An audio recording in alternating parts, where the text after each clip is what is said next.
amis, j'espère que vous allez bien. Je vous retrouve en ce matin, je suis en peignoir dans ma cuisine. Nathan dort, je serai peut-être coupée, j'espère que non, on verra bien. Alors je vous retrouve en fait pour faire un petit point. Vous savez qu'en début de mois, je me fais maintenant, depuis quelques mois, des listes en fait de choses que j'ai achetées et puis de dépenses qui vont venir dans le mois de manière obligatoire et ou plaisir, enfin ou achat non essentiel. Voilà, donc je me suis fait ma petite liste et je voulais la partager avec vous. Alors on est parti.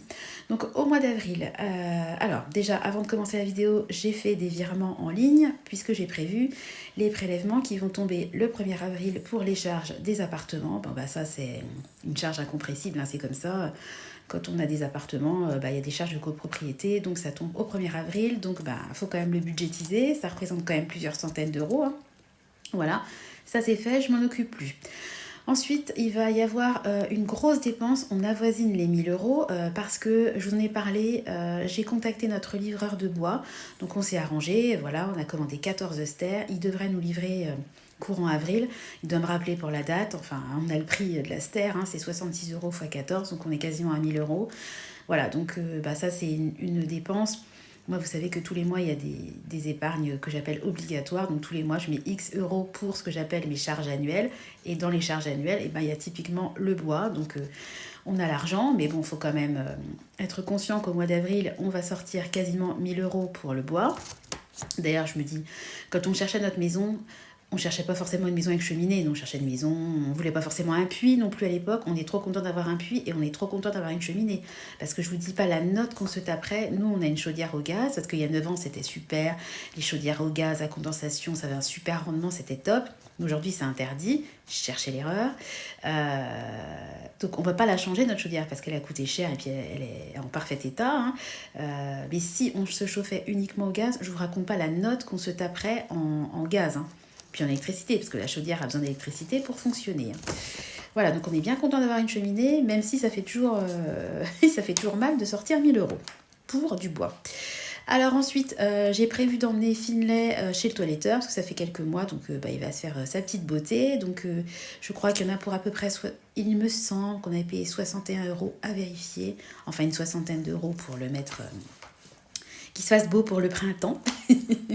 Même si, bon, il va pas se passer grand-chose au niveau des amours, hein, parce que Finlay est castré, donc le pauvre, il peut plus faire grand-chose. Ensuite, il va y avoir des frais. Alors là, c'est moins rigolo. Notre voiture doit faire... subir une deuxième expertise. Bon bref, je vous passe les détails. De toute façon, je vous ferai une vidéo spécifique là-dessus parce que c'est trop compliqué à raconter comme ça au milieu d'une vidéo. Mais on va quand même devoir la faire remorquer dans un garage. Et c'est pas pris en charge par notre assurance parce que c'est pas un garage partenaire. Sauf que nous, on n'a pas le choix du garage. Faut qu'on passe par un garage Peugeot et il n'y a que lui qui est dispo. Donc on est en train de s'embrouiller avec notre banque, parce que nous, en fait, notre assurance, on est assuré, on a tout au Crédit Mutuel pour ne pas les citer. Et puis eux, en fait, ils disent, en gros, ils font leur pub, la banque assurance, mais c'est pas du tout la banque assurance, c'est une banque. Et puis en fait, dès qu'il y a un truc d'assurance, voyez avec l'assurance, quoi. Donc, bon. Bref, tout ça pour dire que le meilleur tarif, entre guillemets, qu'on a eu, c'est 150 euros. On se parle de 10 km. Hein. Alors, on en avait eu un à 70 euros. On lui a demandé un devis. Le mec, il n'a jamais répondu. On est toujours en attente du devis là, du gars à 170. Alors, c'est allé de 70 à 300 euros. Alors là, c'est vraiment une nébuleuse. Les entreprises de remorquage, sur quelle base ils font leur devis, c'est vraiment mystère et boule de gomme. Mais bon, nous, on a besoin de faire remorquer la voiture. Usant. Vraiment... Encore une strate, ce truc de voiture, c'est vraiment usant, mais nerveusement, c'est vraiment la guerre des nerfs. Hein. Bon, passons au dossier voiture. Voilà, donc ça, ce sont les charges obligatoires, on va dire. Même si je n'avais pas prévu de payer le remorquage, puisqu'à la base, on a un remorquage prévu avec notre assurance, mais il faut que ce soit dans un garage partenaire. Donc, super. Donc ensuite, au niveau des dépenses, des autres dépenses, alors, il faut que j'achète... comment je peux dire, des spirales, je cherchais le mot, à la citronnelle pour les moustiques, parce qu'on commence à voir quelques petits moustiques traîner. Hein, voilà, nous sommes... Là, on n'est pas encore en avril. Hein, quand je tourne la vidéo, on est le 28 mars, je crois. On commence à en voir 2-3 traînées et puis on sait très bien malheureusement qu'on va avoir des moustiques cet été. Donc je préfère faire mon petit stock de spirales à la citronnelle maintenant plutôt qu'au mois de mai-juin quand les prix vont flamber. C'est un peu le même principe que le ventilateur plafonnier, je l'ai acheté, j'en suis très contente et puis je préfère l'acheter quand il paye 2 fois moins cher qu'en pleine saison. C'est comme si vous avez besoin de ventilateurs. Si vous savez que vous allez devoir acheter des ventilateurs, moi je vous conseille. Nous, on est super équipés au niveau des ventilos. On en a des mini, on en a des avec USB, on en a des sur pied, on a des plafonniers. On n'a pas de clim, donc on fait différemment. Je vous conseille, si vous savez que cet été vous allez avoir besoin d'un aspirateur, d'un ventilateur, achetez-le maintenant. Après, faites comme vous voulez. Si vous pouvez, évidemment. D'où l'intérêt d'avoir des épargnes, parce que l'épargne vous permet en fait d'avoir un petit magot en fait disponible et de pouvoir saisir l'occasion et de payer beaucoup moins cher plutôt que d'attendre la dernière minute. De toute façon, vous devrez payer. Après, il faut pouvoir stocker. Mais bon, de toute façon, un ventilateur, si vous l'achetez, vous allez bien le stocker après. Donc, enfin bon, bref, c'était une petite aparté. Donc, je vais acheter des spirales à la citronnelle.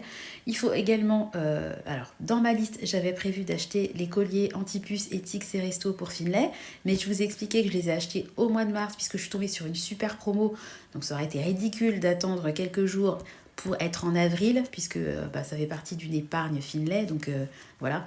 Mais bon, Finlay, je dois lui changer son collier au mois d'avril, donc c'est pour ça que je l'avais noté. Parce que moi, j'achète un collier, je suis incapable de vous dire depuis combien de mois Finlay a son collier. Si je ne me fais pas des rappels, des alarmes, moi, c'est impossible de m'en souvenir. Voilà. Et puis, moi, ça, c'est un achat perso. Je vais me faire une cure. Je me fais tous les ans une cure à l'automne et au printemps pour les cheveux. Donc là, il me semble que j'ai mis dans mon panier, ça fait des semaines, dans mon panier Amazon, il me semble que j'ai mis la marque Forcapil. Voilà, c'est une cure de 3 mois qui est en promo en ce moment, donc j'espère qu'elle sera en promo dans quelques jours quand la paye sera tombée. Mais je prévois de me faire ma petite cure un peu vivifiante pour les cheveux au printemps. Et puis, alors ça, c'était les achats que je vais acheter sur Amazon, parce que tout est... tout est cadré. Et enfin, les achats que je prévois de faire sur le site Temu, ça rejoint les spirales anti-moustiques à la citronnelle. Il me faut des supports. Alors, dans ce que j'ai prévu d'acheter sur Amazon, il y a un support, sauf que moi, je vais en mettre plusieurs. Je vais en mettre un vers la table et j'en mettrai un quand je fais le... J'ai pas envie de le transporter, voilà, il faut que j'ai 2 supports. Voilà, on va arrêter le... Il faut que j'ai 2 supports. Donc j'en ai un qui sera livré dans ma commande de spirale. Et comme il m'en faut un deuxième, j'ai regardé sur Amazon, laisse tomber les supports, ils sont au moins à 7 €, mais la majorité sont à 10 €. Et sur Temu, ils sont genre à 1,60 €. Donc je vais passer par Temu pour acheter mon support de spirale anti-moustique. Il faut également que j'achète des sous-vêtements pour les enfants, parce que Tristan, il se traîne des caleçons depuis Mathusalem. Les trucs, c'est censé être des boxers, mais en fait, ils sont tellement lâches que c'est des caleçons. Et puis, je lui avais acheté 2 caleçons à Action, mais il faut quand même plus que 2. Alors, je voudrais jeter ces anciens caleçons, garder ceux d'Action qui ont quelques mois, et en racheter 3, 4, 9 pour qu'il ait 6, 7 caleçons à sa taille et puis vraiment qui maintiennent un minimum. Enfin, quand je dis caleçons, c'est boxer en fait. Et puis je vais faire la même en fait pour Clément, puisque comme je vais jeter les caleçons de Tristan, il va pas pouvoir les récupérer Clément. Donc là, il a des petits slips. Et après, quand il va passer... Je voulais peut-être lui commander des slips d'ailleurs, mais des slips taille 4-5 ans, alors que là, il doit être en 3-4. Alors Clément c'est un petit gabarit, donc lui, voilà. Mais je voudrais leur commander à tous les deux des sous-vêtements pour après. Enfin, pour maintenant pour Tristan et pour après pour Clément. Et puis dernier achat que j'aimerais faire également sur Temu, c'est des tapis que je voudrais mettre de protection en fait, que je voudrais mettre au fond de mon four parce que quand je fais une pizza qui dégouline ou qu'un gâteau déborde, que je mets trop de levure, enfin peu importe, des fois ça coule au fond de votre four et puis le problème c'est que après des fois ça accroche et c'est très difficile de nettoyer, alors que si vous avez cette espèce de tapis de protection, vous enlevez le tapis, vous passez un coup d'éponge de lave-vaisselle, vous remettez votre tapis, puis votre four il est toujours propre. À savoir que nous, notre four, je vous ai déjà dit, ça fait plusieurs fois qu'on pense qu'il va lâcher, mais au final il tient quand même le coup. Il était déjà là quand on est arrivé, et c'est un four qui, je sais pas si vous allez le voir derrière, il est hors d'âge, le truc à mon avis doit avoir 25 ans. Donc je pense qu'un jour il faudra le changer. Et c'est clair que quand on a acheté la maison, d'ailleurs aujourd'hui ça fait 9 ans, parce qu'on est le 28, bon anniversaire de maison. Quand on a acheté la maison, le four était déjà là. Il n'était pas... Bon, elle était très elle nettoyait énormément, tout était ciré, de toute façon la maison elle était en lambris, le lambris était ciré, le four était propre, mais il avait quand même des traces d'usure, il y a des taches des fois qui sont irrécupérables malheureusement avec le temps. Et puis voilà, il y a 9 ans qui sont écoulés aussi d'utilisation de notre part. Le four il est loin d'être nickel, vous voyez bien quand j'ouvre mon four, j'ai des traces dans la vitre, j'ai beau laver, mettre tous les produits que vous voulez, bah, j'ai de la trace. Mais bon, je voudrais quand même acheter ces petits tapis de protection, bah voilà, pour éviter qu'ils se salissent plus qu'il n'est déjà sale. Et puis pour l'avenir, quand on rachètera un nouveau four, je serai équipée. Voilà, donc ce sont les petits achats Temu que je vais faire, Amazon, et puis les gros achats et les grosses dépenses, hein, les charges, le bois, voilà. Bon, le remorquage, ça, je vous avouerai que ça me saoule vraiment. Alors bon, moi j'ai une épargne réparation voiture, où là je dois avoir plus de 700 euros. Donc j'ai pioché dans cette épargne-là. Et cette épargne-là, je la gonfle au maximum parce que le problème de la 5008, c'est que on va la faire. De toute façon, ça va se faire. Elle va être réparée. Nous, ce qu'on veut, c'est être dédommagé. Alors idéalement, nous, on est en procédure pour qu'on nous reprenne la voiture. Mais bon, si on demande haut pour avoir au moins remboursement des frais qui vont être engagés, et puis il y a toute une expertise, parce qu'en fait on n'est même pas sûr au final qu'il faille changer le moteur. On soupçonne en fait le garagiste de notre village d'avoir dit... enfin bon, je vous ferai une vidéo là-dessus. Toujours est-il que le problème c'est que nous, on voulait faire les réparations de la 5008 et puis après la vendre. Le problème c'est que nous, on a le fameux moteur PureTech. Si vous intéressez un peu à l'automobile, vous voyez de quoi je parle. C'est un moteur à problème avec la courroie qui engendre des problèmes de frein, d'usure prématurée de la courroie de distribution, des freins, consommation excessive d'huile, la courroie baigne dans l'huile, ce qui fait qu'elle se désagrège. Enfin, bref. En fait, nous, ce qu'on voulait, c'est faire réparer cette bagnole, la revendre. Alors, on savait très bien qu'on allait perdre, hein, parce que quand vous vendez une voiture, vous perdez toujours. Hein. On l'a acheté il y a un tout petit peu plus d'1 an. On savait, mais on se disait au pire, on perd 2000 euros et on repart sur une voiture sûre. Sauf que le problème, c'est que comme ce problème de moteur est un problème d'envergure, puisqu'il y a une action collective, d'ailleurs on est également dans l'action collective contre Peugeot, parce que y a énormément de personnes qui se retrouvent avec des problématiques sur ce moteur. Pour ne pas le reciter, PureTech de Peugeot, et ben les voitures en fait se retrouvent invendables parce que plus personne n'en veut. Donc le problème c'est que la voiture on va la faire réparer et on va devoir se la bourrer jusqu'à ce qu'en gros on puisse déjà l'avoir usée quand même, parce que si on la fait réparer et qu'on doit la garder, on va l'user le plus possible comme on a toujours usé le plus possible nos voitures, sauf que cette voiture là, pour la garder, il va falloir la surentretenir. Voilà, les courroies doivent être changées beaucoup plus fréquemment. Au lieu de faire l'entretien, je sais pas moi, tous les temps, on le fera plus souvent. Et puis à mon avis, il y aura plus de frais à engager. Donc c'est vraiment la double, la triple, la quadruple lame, quoi. C'est-à-dire que vraiment, cette voiture-là, c'est vraiment un boulet de chez Boulet, quoi. Et donc ça me saoule de devoir payer le remorquage pour un truc dont on n'est pas du tout responsable, quoi. Donc on va essayer de négocier ça. Encore un truc, encore une perte de temps, encore une négociation alors qu'on est dans notre droit. Puis alors, quand je vais vous faire la vidéo sur la voiture, vous allez halluciner de la mauvaise foi. Et on n'aurait même jamais acheté la voiture parce qu'il y a même sur un document quelque chose où on nous a menti. En résumé, on nous a dit que la voiture n'avait jamais été rappelée. On l'a noir sur blanc, hein, sur le papier du mandataire, alors que la voiture avait été rappelée. Et qu'il fallait changer la courroie de distribution. Et nous, bien sûr, si on avait su que la voiture a été rappelée, jamais on n'aurait acheté cette voiture. Donc en fait, nous, on demande à ce que la vente soit annulée, puisqu'on nous a vendu quelque chose en nous mentant.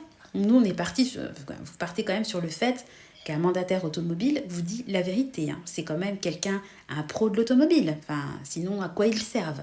Donc voilà, je vous ferai une vidéo en détail là-dessus, parce que sinon, voilà, c'est début de journée, j'ai pas envie de m'énerver sur la voiture. De toute façon, je vous avouerai que je suis tellement fatiguée et tellement énervée de cette histoire-là, que voilà. Puis bon, on va pas racheter une voiture, parce que si on rachète une voiture et qu'on peut pas vendre celle-là, on va pas rester avec, dans notre cour 15-16 000 euros qui dorment et qui sont invendables. Donc il faut forcément qu'on la répare et qu'on l'use. Donc c'est un peu le serpent qui se mord la queue. Voilà, moi, je voudrais en avril, comme on a déjà annulé nos vacances en avril, j'aurais voulu faire 2-3 sorties. Je suis sûre que la voiture, elle ne sera pas réparée en avril, puisqu'on a la deuxième expertise qui aura lieu le 5 avril. Donc comment voulez-vous qu'on ait la voiture réparée pour les vacances d'avril. Donc là, je pense qu'on jouera notre carte. On a droit à 5 jours de prêt avec notre super assurance.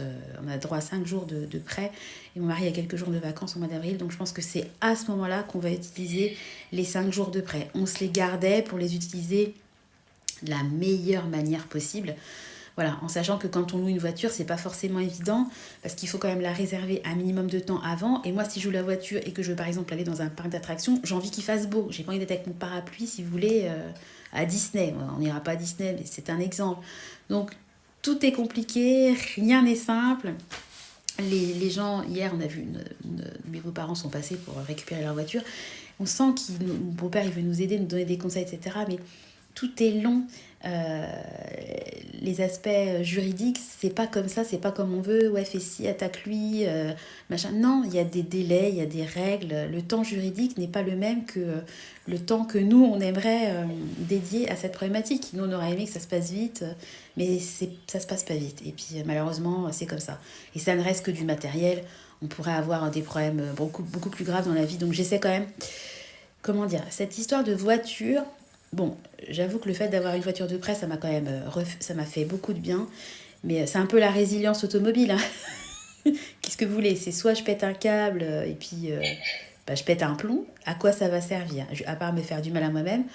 Soit, écoutez, on suit le dossier, on relance. Dès qu'il y a besoin d'envoyer un document, on le fait tout de suite. Et puis un jour ou l'autre, de toute façon, ça va se résoudre. Mais se résoudre, pardon. Mais c'est vrai que ça commence à faire vraiment long. Voilà. Vous qui suivez le dossier avec moi depuis juste après Noël, on est quand même en avril, ça fait quand même long. Voilà, sans voiture. Voilà, bon écoutez, en tout cas, mon petit budget d'avril, là je vous ai parlé, je vous ai fait ça comme ça, mais tout est prêt sur mon ordinateur dans mon petit fichier Excel. Je suis donc parée à attaquer avril du bon pied, toujours motivée, toujours à fond avec mes objectifs d'épargne. D'ailleurs, je réfléchis un peu à l'utilisation de mon enveloppe autres dépenses, à mon épargne de précaution. Je vais vous faire des vidéos là-dessus. Je suis en pleine réflexion sur pas mal de sujets au niveau de l'épargne. Parce que moi, vous savez que j'ai une technique, mais des fois, j'aime bien évoluer. Je me pose des questions. Et puis, ce que je faisais il y a 2 ans, je le fais pas forcément aujourd'hui. Vous savez que j'avais plein de comptes épargne. Aujourd'hui, je les ai toujours. Je les ai pas clôturés. C'est Nathan qui commence à se réveiller.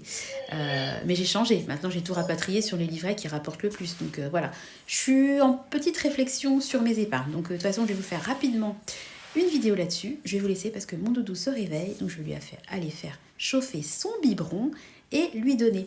Je vous souhaite donc à tous une très belle journée, un beau début de mois d'avril, plein d'ambition et plein de réussites financières et autres. Voilà, je vous embrasse et puis je vous dis à très bientôt dans une nouvelle vidéo. Bye bye!